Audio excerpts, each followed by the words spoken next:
বালি মাফিয়ার দৌরাত্ম্য থামানো যাবে না। বালি মাফিয়ার দৌরাত্ম্য পূর্ব বর্ধমানে দামোদরের নদ থেকে বালি মাফিয়া একেবারে ট্রাকে ট্রাকে বালি চুরি করছে, আর বিভিন্ন জায়গায় লিজ দেওয়া যে জায়গা, সেই লিজ দেওয়া জায়গার বাইরে ট্রাকে ট্রাকে বালি চুরি। কি করছে প্রশাসন? সব দেখছে, তাও কেন ব্যবস্থা নিচ্ছে না? প্রশ্ন স্থানীয় বাসিন্দাদের।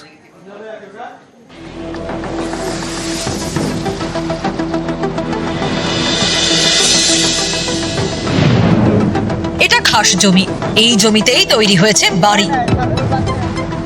সরকারি জমিতে পাঁচিলও দেওয়া হয়েছে। এই সব জমি উদ্ধার করতে ময়দানে ভূমি ও ভূমি সংস্কার দপ্তর। ये तोड़ना होगा बस। हाँ तो हम तोड़ देंगे ना सर, ब्यूरो साहब है। ঠিক আছে, তাহলে আপনারা ইট কি আপনারা নেবেন? नहीं नहीं, जैसे वो खर्चा जैसे যদি নেন তাহলে আপনারা ভাঙুন, আর যদি আমরা ভাঙি তাহলে ইটও পাবেন না। আপনি ভালো করে শুনে নেন, বা টাকা পয়সা কাকে দিয়েছেন কি দিয়েছেন সেটা তো বিষয় আমার নয়। পশ্চিম বর্ধমানের আসানসোলের বারাবণী ব্লক, এখানকার দোমোহানিতে রয়েছে প্রায় 2.5 বিঘা খাস জমি। সরকারি এই জমিতেই জমি মাফিয়ার নজর। অভিযোগ, প্রথমে জমি দখল, এরপর জাল দলিল তৈরি করে জমি বিক্রি। সরকারি জমিতে কেউ তৈরি করেছেন বাড়ি, কেউ তুলেছেন পাঁচিল। বাবা, আমি দলিল বেসিসে কিনেছি, তার দলিল আছে, কিন্তু হঠাৎ দেখছি জায়গা ঘেরা হয়ে যাচ্ছে, সেই জন্য আমাকে আসতে হবে। কিন্তু আমি তো দিইনি কাউকে। আপনার জায়গা বলে তো আপনি ভাঙবেন? আমি কেন ভাঙবো? কেউ যদি করে দিয়েছে সে ভাঙবে। मुन्ना शर्मा और परिमल दे, उनका ये जमीन था और वही प्लॉटिंग करके बेच रहे थे, तो हम भी सोचे कि घर का बगल का है, ले लेते हैं। उसके रिकॉर्डिंग हमने पैसा दिया। সরকারি জমি দখল অভিযোগ পেয়ে বুধবার দোমোহানিতে যান বারাবণী ভূমি ও ভূমি সংস্কার দপ্তরের আধিকারিকরা। বেআইনি নির্মাণ ভেঙে ফেলার নির্দেশ দেন। ভেস্টেড ল্যান্ড, পুরোটাই ভেস্টেড, তার কিছু অংশ দখল আছে। পাঁচিল দিয়েছে ওরা, আমরা বলা সত্ত্বেও তারপরে বারবার আমরা এসে বলে দিয়েছি ওদের, এখনো ভাঙেনি। আমরা ওটার জন্য, ওরা যদি না ভাঙে তাহলে তারপরে আমাদের প্রশাসনিক ব্যবস্থা নেই। অফিসিয়ালি তো বিক্রি করেনি, ওরা টাকা নিয়েছে। এই মাফিয়ারা জাল দলিল করে মানুষকে ঠকাচ্ছে এবং মানুষকে বিক্রি করছে। আগে থেকে প্রচুর ঘর করে বসে আছে, দেখতে পাচ্ছেন তো। তো আমরা চেষ্টা করছি যাতে আর নতুন কোনো বিল্ডিং না হয়। সরকারি জমি দখল করে বিক্রির অভিযোগ। অনেকের প্রশ্ন, এই সব ঘটনা রুখতে নজরদারি চালাবে কে? এর পেছনে প্রশাসনের ভেতরের কিছু লোক এই 2 নম্বরী মাফিয়াদের সঙ্গে জড়িত আছে। আসানসোলের এই বিস্তীর্ণ এলাকায়, বিভিন্ন এলাকায় মাফিয়াদের এখন প্লটিং ছাড়া অন্য কোনো কাজ নেই। এটাতে মানুষকে ঠকাবার একটা ভালো সুযোগ পাচ্ছে। আসানসোল থেকে দীপক শর্মা, নিউজ 18 বাংলা।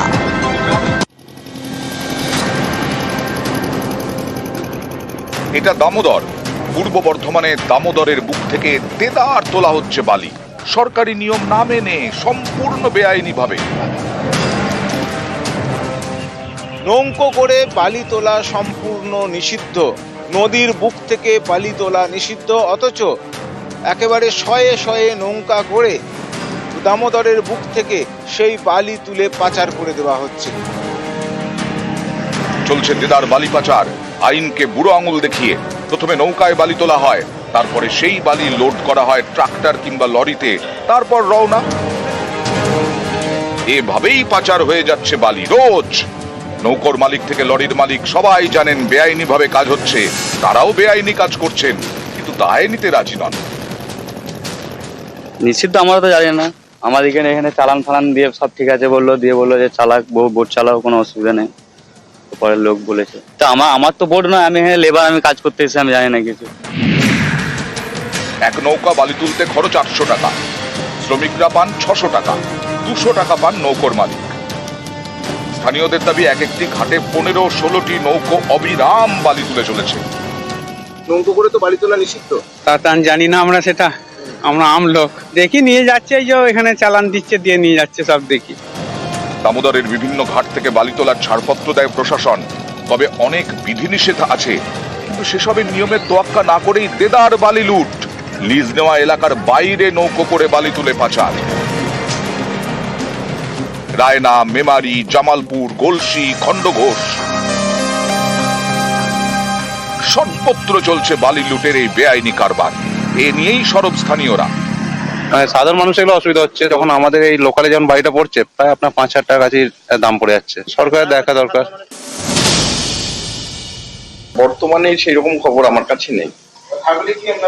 অবশ্যই সেখানে এলআর ডিপার্টমেন্ট এবং যারা কনসার্ন ডিপার্টমেন্টের অফিসার রয়েছে তারা সঙ্গে সঙ্গে অ্যাকশন নেয়।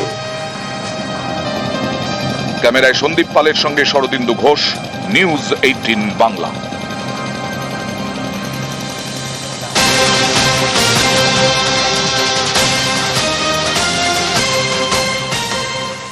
আর এই দামোদরের আগেই দেখালাম আসানসোলে জমি মাফিয়া, আসানসোলে মাটি মাফিয়াও। আসানসোলে মাটি চুরির অভিযোগে অভিযুক্ত এক নেতা, তৃণমূল নেতা। এবার স্থানীয়রা ক্ষুব্ধ হয়ে তার বাইকে লাথি মারলেন, হেলমেট খুলে দেওয়ার হুমকি দিলেন। স্থানীয়রাই বিভিন্ন জায়গায় প্রশ্ন তুলছেন, কি করে বালি পাচার, কি করে বালি চুরি, কি করে মাটি চুরি। দেখুন কি কথোপকথন হচ্ছে, দেখুন।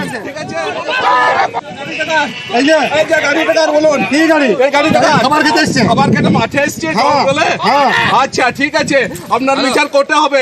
ঠিক আছে ঠিক আছে। এটা হচ্ছে জামুরিয়া থানার ঘটনা, আসানসোলে। তৃণমূলের প্রাক্তন ব্লক সভাপতি ইনি। স্থানীয়রা হুমকি দিচ্ছেন তাকে, হেলমেট খুলে নেওয়ার হুমকি, ট্রাক্টর লাগিয়ে মাটি তোলার অভিযোগ। ট্রাক্টর বাজেয়াপ্ত জামুরিয়া থানা পুলিশের। বিচার করতে হবে। ঠিক আছে ঠিক আছে।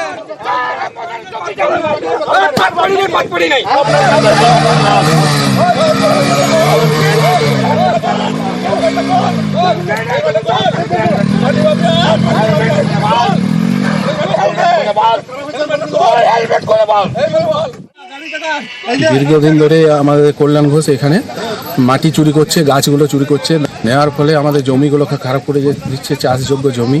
অন্যায়ভাবে আমরা বলতে গেলাম তো আমাদেরকে মারতে চলে আসছে। এখন ওর গাড়িটা লোড করতে এসেছিল, ওর গাড়িটাকে আমি আটকেছি।